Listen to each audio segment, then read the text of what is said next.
마지막 날에 되어질 하나의 모습을 우리에게 보여주고 있습니다. 여기 10처녀가 나오는데요. 5처녀는 기름을 준비했고 5처녀는 등은 가지고 있지만 기름을 준비하지 못했습니다. 갑자기 밤중에 신랑이 찾아오니까 기름을 준비한 5처녀는 불을 밝히고 마중을 나갔는데 기름을 준비하지 못한 5처녀는 등불이 꺼져가는 바람에 기름을 사러 갔다가 그 주님을 영접하지 못한, 신랑을 영접하지 못한 그 이야기인데요. 이 비유에서 신랑은 그리스도를 가리키는 것이고 처녀들은 오늘 우리 성도와 교회를 이야기합니다. 그래서 우리 성도는 그리스도의 신부로서 이 땅에 오실 신랑 되신 예수님을 기다리는 자라 이렇게 묘사를 합니다. 근데 그 신랑을 기다렸다가 신랑을 맞이할 수 있는 조건이 뭐냐? 그것은 바로 기름이 준비되었느냐, 기름이 준비되지 않았느냐 하는 데 달려있다는 것입니다. 기름이 준비되어서 등불을 밝힌 사람은 주님을 향해 마중을 나아가 영접할 수 있고 천국 잔치에 참여할 수 있지만 기름이 준비되지 못한 사람은 그 잔치에 참여하지 못하고 기름을 사러 허둥지둥 갔다가 왔더니 이미 잔치의 문이 닫혀서 들어가지 못하는 이야기가 오늘 본문의 내용이죠.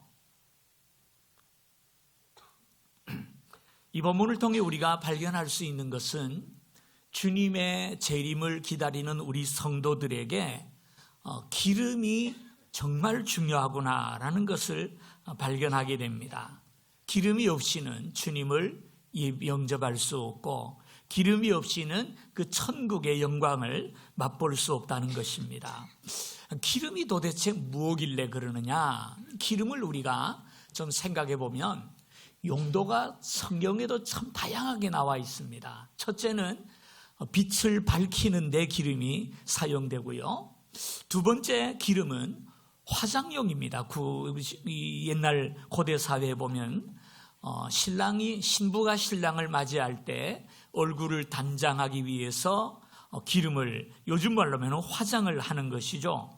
마태복음 6장 16절에 보면 너희는 금식할 때 외식하는 자들과 같이 슬픈 기색을 내지 말고 사람들에게 보이려고 금식하지 말고 너희는 금식할 때 머리에 기름을 바르고 얼굴을 씻어라. 이 말은 화장하라는 얘기입니다. 금식한답시고 그냥 찌그러진 얼굴로 부시시하게 다니지 말고, 왜냐하면 그 당시 사람들은 국가 자체가 종교적인 국가였기 때문에 금식하는 것이 하나의 계급장입니다. 그래서 내가 지금 금식합니다라는 것을 사람들에게 알리려고 저 머리도 감지 않고 저 얼굴도 부시시 해가지고 그렇게 힘없이 돌아다녀야 저분이 금식하는 믿음 좋은 분이구나 인정을 받으니까 그런 외식을 했다는 것이죠. 예수님은 그러지 말라는 겁니다. 머리에 기름을 바르고 얼굴을 씻으라는 말은 깨끗하게 단장하고 금식하지 않는 것처럼 그렇게 금식하라. 여기서 보니까 기름이 화장, 아름답게 단장하는 데 기름이 사용되고요. 세 번째로 기름은 치료하는 데도 사용이 됩니다. 시편 23편에 보면 주께서 내 원수의 목전에서 내게 상을 차려주시고 기름을 내 머리에 바르셨으니 라는 말씀이 나오죠.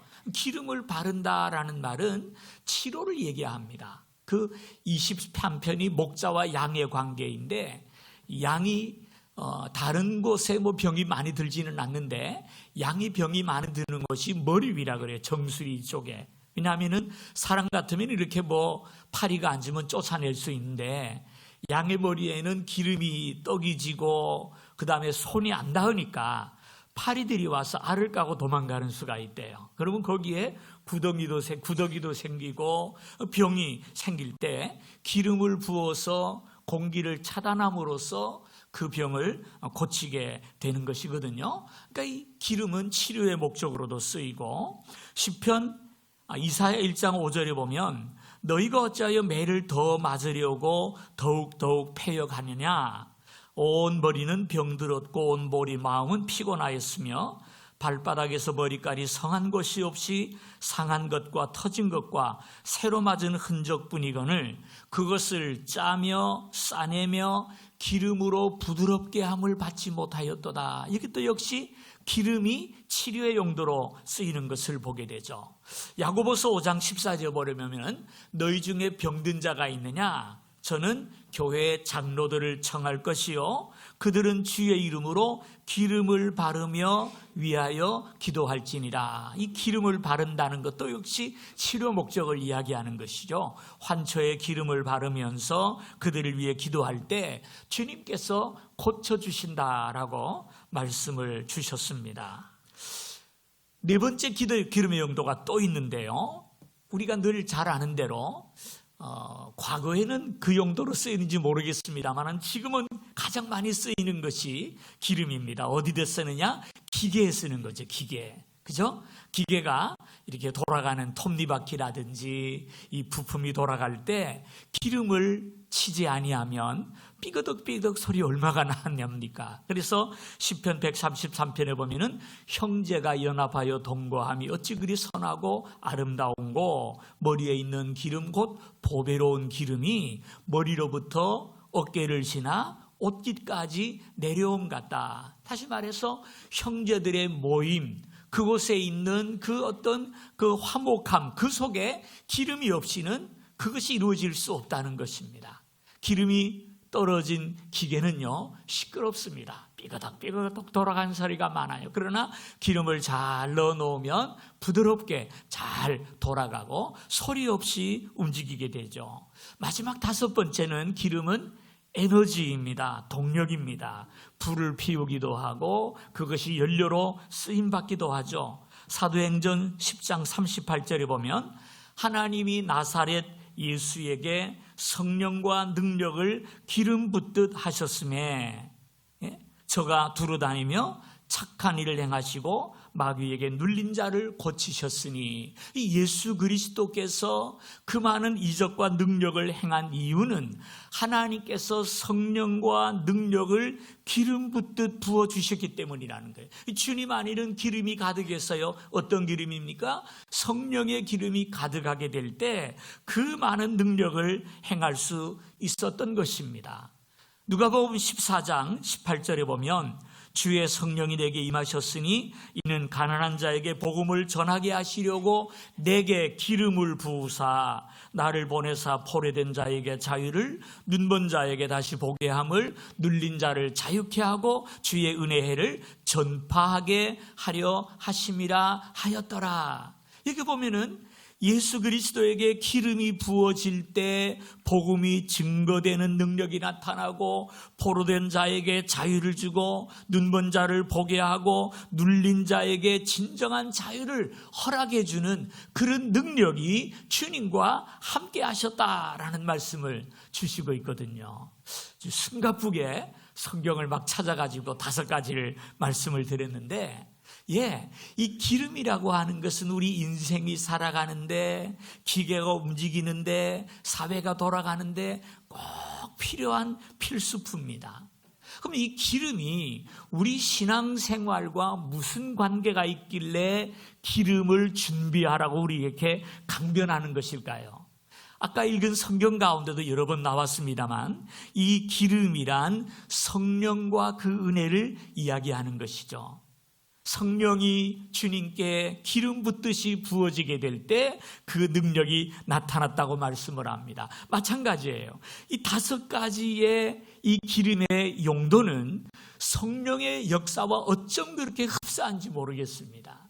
기름이 있어야 불을 밝히고, 기름이 있어야 아름답게 단장을 하고, 기름이 있어야 치료를 받고, 기름이 있어야 매끄럽게 기계가 움직여지고, 기름이 있어야 에너지를 얻고 능력을 얻을 수 있듯이 우리 그리스도인의 신앙생활에 있어서 이 성령의 은혜야말로 얼마나 중요한지 모른다는 말씀을 이 본문이 주고 계시는 거예요.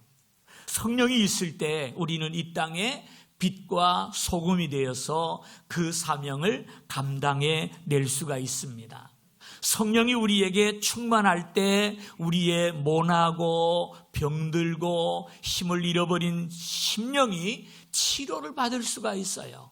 우리가 하루를 살면서도 얼마나 많이 상처를 받습니까? 그 상처를 치료하는 길이 뭐겠어요? 다른 것 아니라는 겁니다. 성령의 역사가 내 안에 있을 때에는 그것을 치료하고 능히 이길 수 있다는 것이죠.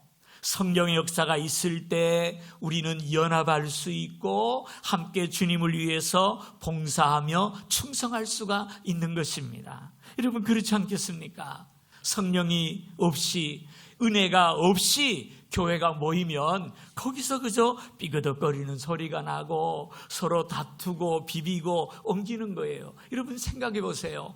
이 손목시계 보면은 수많은 부품들이, 톱니바퀴, 태엽, 나사들이 째깍째깍 움직여 가는데 거기에 모래 한 알이 들어가면은 그 멈추는 겁니다. 아무리 정밀하게 기계가 많고 잘 움직이더라도 모래 한 알 많이도 필요 없어요. 한 알만 들어가면은 그 시계는 설 수밖에 없는 거예요. 그러나 기름이 적당하게 주어질 때 째깍째깍 잘 돌아가는 것이죠. 성령의 역사가 있을 때 하나님의 교회가 은혜 가운데 이루어가는 것이고요. 성령의 충만이 있을 때 우리 성도 한 사람 한 사람이 성령의 능력을 얻어서 기쁨으로 주님 앞에 충성하며 믿음으로 나아갈 수 있는 줄로 믿습니다.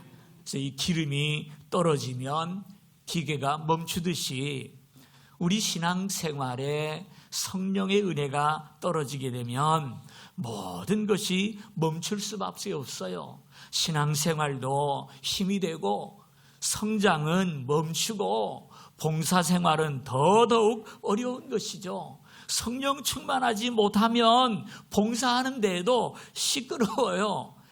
기계가 기름 없이 삐그덕삐그덕 소리를 내듯이 우리가 신앙생활하는 것도 똑같아요. 찬양을 하든 봉사를 하든 뭘 하든 간에 성령의 은혜가 함께하는 그 부서는 은혜스럽고 늘 기쁘고 화목하고 하나님 앞에 열심히 충성할 수 있지만 성령의 은혜가 떠나버린 기관, 그 부서는 삐그덕거려요. 은혜가 함께 할 수가 없어요. 늘 시끄럽고 다툼이 끊어지지 않는 것입니다. 그래서 이 우리 신앙생활에서 정말 하나님 앞에 구해야 될 것이 뭐냐? 이것저것 다 필요하겠지만 가장 중요한 것이 성령의 충만을 위해서 기도해야 할 줄로 믿습니다. 성령의 은혜가 없이는 우리가 기도 생활도 이어갈 수 없고 믿음 생활로 이어갈 수 없고 봉사 생활은 더더욱 힘든 것입니다. 성령의 은혜가 점점 메말라버린 교회, 시끄러울 수밖에 없어요. 잡음이 날 수밖에 없어요. 그래서 우리가 기도할 때마다 나의 성령 충만을 위해 기도해야 하고 우리 교회가 성령으로 충만하여서 정말 매끄럽게 소리 없이 움직이며 하나님의 복음을 전하고 주님의 영광을 높이는 교회가 되기를 위해서 간구하고 기도하고 응답받아야 할 줄로 믿습니다. 자, 그렇다면 이 성령의 은혜는 어떻게 우리가 받을 수 있는가? 이게 오늘 말씀의 가장 중심입니다. 마술사 시몬, 사마리아 성에 있던 마술사 시몬은 빌립 집사가 와서 복음을 전하니까 많은 이적이 나타났어요. 많은 사람들이 그를 따르고 그 이적이 너무 신기하니까 나도 저것 좀 배워야지. 그리고 빌립 집사를 따라다닙니다. 그러다가 빌립 집사님이 예루살렘에 요청을 했어요. 여기 지금 하나님 역사가 많이 일어나는데 좀 도와주세요. 그래서 베드로가 올라왔어요. 베드로가 와가지고 안수를 주니까 이 사람들이 병만 낫는 게 아니라 성령 충만해져 가지고 말이에요. 성령의 사람이 되니까 사람들이 막 돌변하는 겁니다. 변화를 받고 새로운 능력이 나타나고 방언이 열리고 기도가 나오고 놀라운 역사가 일어나요. 눈이 휘둥그레졌습니다. 그래서 이 시몬이 어떻게 합니까? 베드로를 찾아가 가지고 아마 몰래 찾아간 것 같아요. 왜냐하면 몰래는 이 사람이 마법사예요. 그 동네에서 최고 가는 무당인데 이 빌립 때문에 망해가다가 베드로가 와서 안수를 하니까 이 난리가 났거든요. 저것 좀 내가 배워야 되겠다 싶어가지고 베드로를 밤에 몰래 찾아갑니다. 나에게도 그 성령이 임하는 재주를 좀 가르쳐 주세요. 그리고 돈을 가지고 와서 베드로에게 내어놓습니다. 베드로가 뭐라 그랬죠? 내가 성령을 돈으로 살 줄로 생각하였으니 그 돈과 함께 내가 망할 것이다. 책망을 하지 않습니까? 예, 성령 충만은 돈으로 살 수 없는 것입니다. 성령 충만은 내 지혜나 내 노력으로 살 수 없는 거예요. 성령 충만은 내 신앙생활 50년입니다. 이것 가지고도 살 수 없는 거예요. 오직 무엇으로 성령의 충만을 얻을 수가 있겠습니까? 누가복음 11장 13절에 보니까요, 너희가 악할지라도 좋은 것을 자식에게 줄 줄 알거든 하물며 너희 천부께서 구하는 자에게 성령을 주시지 않겠느냐 그랬어요. 예, 아버지가 자녀에게 가장 좋은 것을 주고 싶어 하죠. 자녀가 잘못된 것을 내놓으라 그래도 그거 안 주고 더 좋은 걸 준단 말이에요. 하나님께서도 똑같다는 거예요. 우리가 하나님 앞에 기도하며 간구할 때 하나님께서 성령을 주시지 않겠느냐, 구하는 자에게 주시지 않겠느냐. 그래서 우리가 하나님 앞에 기도하면서 늘 구해야 될 것이 성령의 은혜를 간구하는 것입니다. 주님, 나에게도 성령을 허락하셔서 그리스도의 신부로 아름답게 단장하게 하여 주옵소서. 주님, 나에게 성령을 허락하셔서 내 심령의 능력을 얻어서 이 죄악된 세상 믿음으로 살게 하여 주옵소서. 성령님, 나에게 은혜를 베풀어 주셔서 진정 하나님 앞에 치료받고 늘 강건함을 가지고 살아가게 하옵소서. 그렇게 간구할 때 어떻게 하나님께서 그 은혜를 주지 않겠습니까? 하나님 앞에 구할 때 성령의 은혜를 부으시고 하나님 앞에 구할 때 그 성령의 능력으로 세상을 이기며 승리하도록 이끌어 주실 줄 믿습니다. 또 하나의 비결이 있어요. 간구하는데 두 번째 중요한 것이 회개함으로 간구하는 것입니다. 사도행전 2장 28절에 보니까 너희가 회개하여 각각 예수 그리스도의 이름으로 세례를 받고 죄사함을 받으라. 그리하면 성령을 선물로 받으리니 그랬어요. 다시 말해서 회개를 통해 내 안에 있는 욕심과 욕망들과 죄와 나의 주인됨을 다 내어놓으라는 것입니다. 회개가 뭡니까? 그저 단순히 돌이키는 것이 아니에요. 내 안에 있는 온갖 더러움과 허물, 죄, 심지어 나의 주인됨까지 다 내려놓고 마음을 비울 때 성령께서 우리 안에 찾아오셔서 우리 마음의 주인 되시고 우리의 삶에 충만하게 임재할 줄로 믿습니다.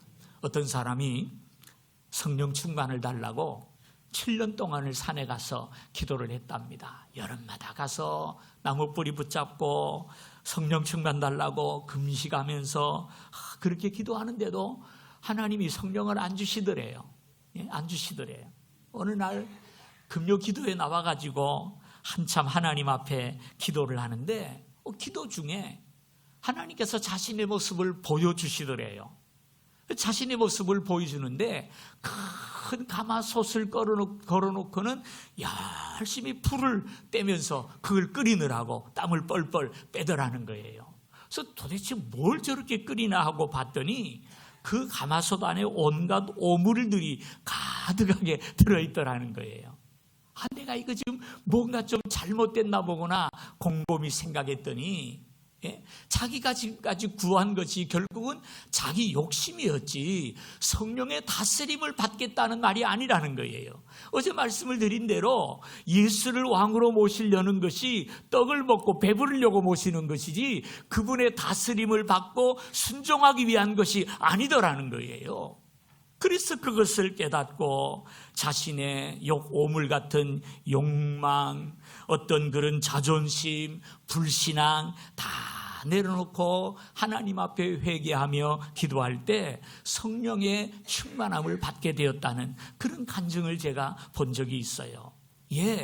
우리도 하나님 앞에 기도로 간구하고 우리 안에 있는 내 자신의 욕망과 내 자신의 주인됨을 내려놓고 하나님 앞에 구하면서 성령님을 나에게 허락하신다면 내가 성령께 충성하며 살겠습니다. 기도하고 하나님 앞에 구할 때 하나님께서 분명히 이 시간에 우리에게 그 성령의 은혜를 내려주실 줄 믿습니다. 능력 있는 신앙생활 무엇을 통해 이루어집니까? 복음의 능력이 언제 회복됩니까? 우리 안에 성령의 역사가 시작될 때, 우리 안에 성령의 충만함이 시작될 때 새롭게 시작될 줄로 믿습니다. 우리가 기도회를 지금 이렇게 하고 있습니다마는 우리 개인적인 힘으로 할 수 있겠습니까? 제가 기도회를 인도하고 있습니다마는 정말 제 힘으로 할 수 없는 일이에요. 누가 하시는 것입니까? 성령께서 하시는 일 아니겠습니까? 오늘 그 성령의 은혜가 우리 안에 충만하기를 위해서 기도하는 새벽이 되기를 바랍니다. 세상의 부모도 자녀가 지금 공부하겠다고 참고서 사달라는데 시계를 팔아서라도 참고서 사주지 공부하겠다는데 왜 안 주시겠어요? 우리가 이 시간에 능력 있는 믿음 생활하고 싶다고, 주님이 기뻐하시는 믿음 생활하고 싶다고 성령을 보내어 주옵소서 간구할 때 하나님께서 왜 주시지 않겠습니까? 거절하실 이유가 없는 거예요. 세상의 부모도 자식에게 좋은 것을 줄 알거든 하물며 너희 하늘 아버지께서 구하는 자에게 성령을 주시지 않겠느냐. 하나님께서 우리에게 약속해 주셨습니다. 이 새벽에 여러 가지 기도의 제목이 많은 줄 압니다. 그러나 그 많은 기도의 제목보다도 먼저 성령의 은혜, 성령의 충만함을 구하는 새벽이 되시기를 주님의 이름으로 축원합니다. 우리가 하나님 앞에 간구할 때 성령께 순종하며 살겠습니다. 우리 안의 욕심과 자존심을 내려놓고 기도할 때 이 새벽에 하나님께서 성령의 충만을 내리워 주시고 성령의 은혜로서 오늘 하루도 능력 있게 사시고 성령의 충만함으로 하나님의 교회가 은혜로운 교회로 탈바꿈되고 한 걸음 더 나아가는 역사가 이 새벽에 일어나기를 주님의 이름으로 축원합니다. 우리 같이 한번 기도하십시다. 우리의 신앙생활에 가장 필요한 것은 하나님의 은혜요 성령의 역사입니다. 우리를 살게 하는 것도 물질이 아니라 능력이 아니라 신앙의 경력이 아니라 성령의 은혜가 우리를 살게 할 줄 믿습니다. 하나님 이 시간 우리에게 성령의 은혜를 내리워 주시기를 원합니다. 오늘까지 내 힘으로 살아왔으며 내 능력으로 살아왔을진데 이제는 성령의 은혜를 따라 살기를 원합니다. 성령의 능력으로 살기를 원합니다. 성령님 이 시간 우리 마음속에 오셔서 복음의 능력이 회복되게 하여 주시옵소서. 성령의 권능으로 세상을 이기며 살게 하여 주옵소서. 우리 오직 한 가지 기도 제목, 성령의 충만함을 내리워 주시기를 원합니다. 성령의 은혜가 우리의 심령에 가득하기를 원합니다. 성령의 역사가 하나님의 교회를 주장하기를 원합니다. 우리 시간 주여 한번 간절히 외치고요, 성령의 충만을 위해서 함께 주님 앞에 기도하겠습니다. 주여